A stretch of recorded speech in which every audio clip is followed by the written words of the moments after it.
Xullas kalom hozirgina Saxarovan avtobusiga chiqdim. O'zimcha o'yladimki, qarochi mana uni bitta ko'rsataman akalar, nachunanchi blogerman, menga podpiska bo'linglar, yordam qilinglar, qo'llab-quvvatlab yuboringlar desam, hamma menga qarochi o'zimizga o'xshagan bitta musofir davay poddeska qilib yuboramiz deydi-da, bitta kirib tars podpiskalarni qilib poddeska qilib yuboradi deb o'yladim, lekin ko'pchilik noto'g'ri tushundi.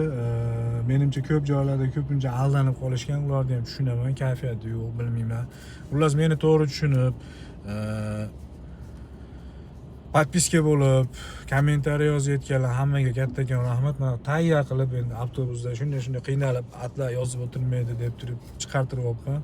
Ish bermadi. Xullas kalom akalar, bizning konkursimizda akalar qatnashish sharti. YouTube'ga podpiska, Instagram'ga podpiska, Telegram'ga podpiska. Screenshot qilasiz, kommentariy yozasiz, screenshot qilasiz, WhatsApp'imga tashlaysiz. Bo'ldi aka, sizning o'yinda biletingiz naq, mashinani yutib olish ehtimolingiz bor aka. Sizdan 1 so'm pul so'ramayapman aka.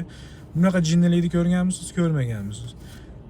Ketdik aka. Ali sara bolalar hamchi aka 80 ta odamga podpiska qiling deydi. Men podpiska qiling 80 ta odamga demayapman. Faqat meni kanalimga aka.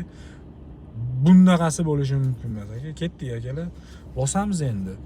Bunaqasi bo'lishi mumkin emas u. Xullas kalom akalar shunaqa. Men YouTube kanalim rivojlanib yaxshi bo'lib ketsa, pulni ashaydan topaman. Sizlardan kimdir mashinali bo'lib qoladi. Ketdik akalar.